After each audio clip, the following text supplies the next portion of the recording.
Hi folks, this is Dan Zorn, Superintendent of Longview Public Schools, here for Superintendent Story Time. Our story this week is called A Bad Case of Stripes by David Shannon. Camilla Cream loved lima beans, but she never ate them. All of her friends hated lima beans, and she wanted to fit in. Camilla was always worried about what other people thought of her. Today she was fretting even more than usual. It was the first day of school and she couldn't decide what to wear. There were so many people to impress.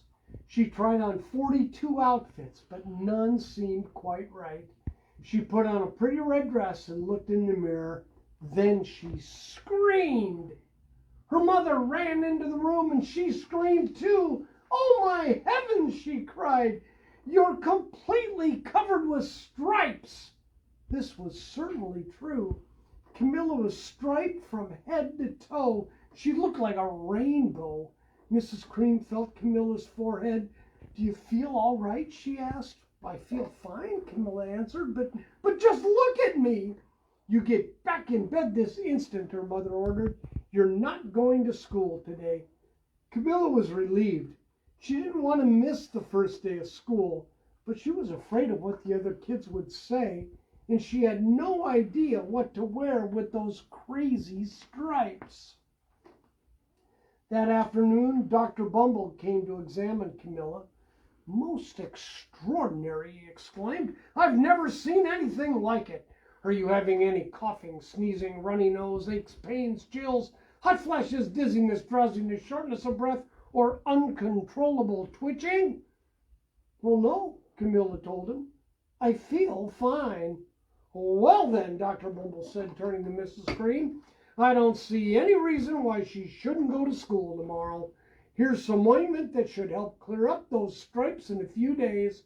If it doesn't, you know where to reach me." And off he went. The next day was a disaster.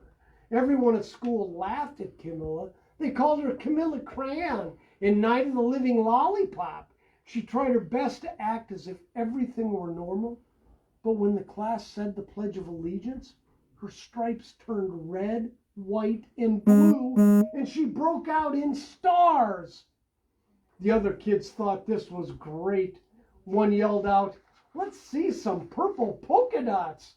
Sure enough, Camilla turned all purple polka dotty. Someone else shouted, "Checkerboard," and a pattern of squares covered her skin. Soon everyone was calling out different shapes and colors, and poor Camilla was changing faster than you can change channels on a TV. That night, Mr. Harms, the school principal, called. "I'm sorry, Mrs. Cream," he said. "I'm going to have to ask you to keep Camilla home from school. She's just too much of a distraction. And I've been getting calls from the other parents. They're afraid those stripes may be contagious." Camilla was so embarrassed. She couldn't believe that 2 days ago everyone liked her. Now, nobody wanted to be in the same room with her. Her father tried to make her feel better. "Is there anything I can get you, sweetheart?" he asked. "No, thank you," sighed Camilla. What she really wanted was a nice plate of lima beans, but she had been laughed at enough for one day. Well, yes, I see," Dr. Bumble mumbled when Mr. Cream phoned the next day. "I think I'd better bring in the specialists. We'll be right over." About an hour later, Dr. Bumble arrived with 4 people in long white coats. He introduced them to the Creams. "This is Dr. Grop, Dr. Sponge, Dr. Cricket, and Dr. Young." Then the specialists went to work on Camilla. They squeezed and jabbed, tapped and tested. It was very uncomfortable. "Well, it's not the mumps," concluded Dr. Grop. "Or the measles," said Dr. Sponge. "Definitely not chicken pox," put in Dr. Cricket. "Or sunburn," said Dr. Young. "Try these," said the specialists. They each handed her a bottle filled with different colored pills. "Take one of each before bed," said Dr. Grop. Then they filed out the front door, followed by Dr. Bumble. That night, Camilla took her medicine. It was awful. When she woke up the next morning, She did feel different, but when she got dressed, her clothes didn't fit right. She looked in the mirror, and there, staring back at her, was a giant, multicolored pill with her face on it. Dr. Bumble rushed over as soon as Mrs. Cream called, but this time, instead of the specialists, he brought the experts. Dr. Gord and Mr. Mellon were the finest scientific minds in the land. Once again, Camilla was poked and prodded, looked at and listened to. The experts wrote down lots of numbers. Then they huddled together and whispered. Dr. Gord finally spoke. It might be a virus, he announced with authority. Suddenly, fuzzy little virus balls appeared all over Camilla. Or possibly some form of bacteria, said Mr. Mellon. Out popped squiggly little bacteria tails. Or it could be a fungus, added Dr. Gord. Instantly, Camilla was covered with different colored fungus blotches. The experts looked at Camilla, then at each other. We need to go over these numbers again back at the lab, Dr. Gord explained. We'll call you when we know something. But the experts didn't have a clue, much less a cure. By now, the TV news had found out about Camilla. Reporters from every channel were outside her house, telling the story of the bizarre case of the incredible changing kid. Soon a huge crowd was camped out on the front lawn. The Creams were swamped with all kinds of remedies, from psychologists, allergists, herbalists, nutritionists, psychics, an old medicine man, a guru, and even a veterinarian. Each so-called cure only added to poor Camilla's strange appearance until it was hard to even recognize her. She sprouted roots and berries and crystals and feathers and a long furry tail, but nothing worked. One day, a woman who called herself an environmental therapist claimed she could cure Camilla. Close your eyes, she said. Breathe deeply and become one with your room. Oh, I wish you hadn't said that, Camilla groaned. Slowly, she started to melt into the walls of her room. Her bed became her mouth. Her nose was a dresser, and 2 paintings were her eyes. The therapist screamed and ran from the house. What are we going to do? Cried Mrs. Cream. It just keeps getting worse and worse. She began to sob. At that moment, Mr. Cream heard a quiet little knock at the front door. He opened it, and there stood an old woman who was just as plump and sweet as a strawberry.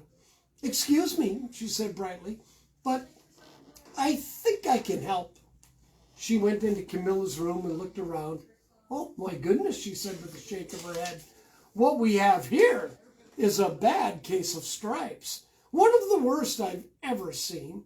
She pulled a container of small green beans from her bag. Here, she said. These might do the trick. Are those magic beans?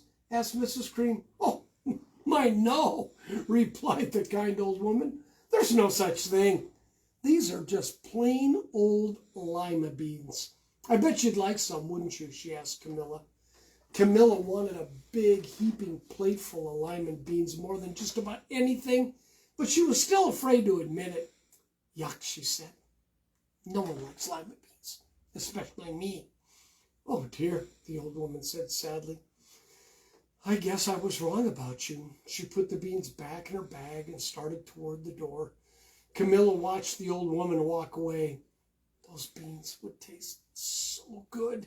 And being laughed at for eating them was nothing compared to what she had been going through. She finally couldn't stand it. Wait, she cried. The truth is, I really love lima beans.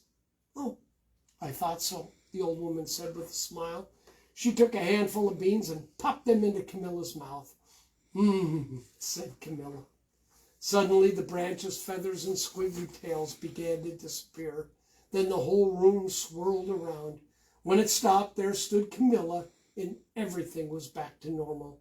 I'm cured, she shouted. Yes, said the old woman. I knew the real you was in there somewhere.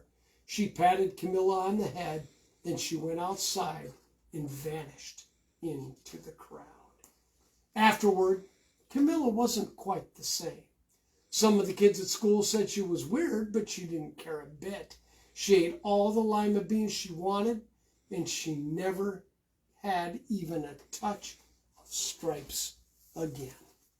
There you have it. That's A Bad Case of Stripes by David Shannon. This is Dan Zorn, Superintendent of the Longview Public Schools, where literacy is the most important thing we do.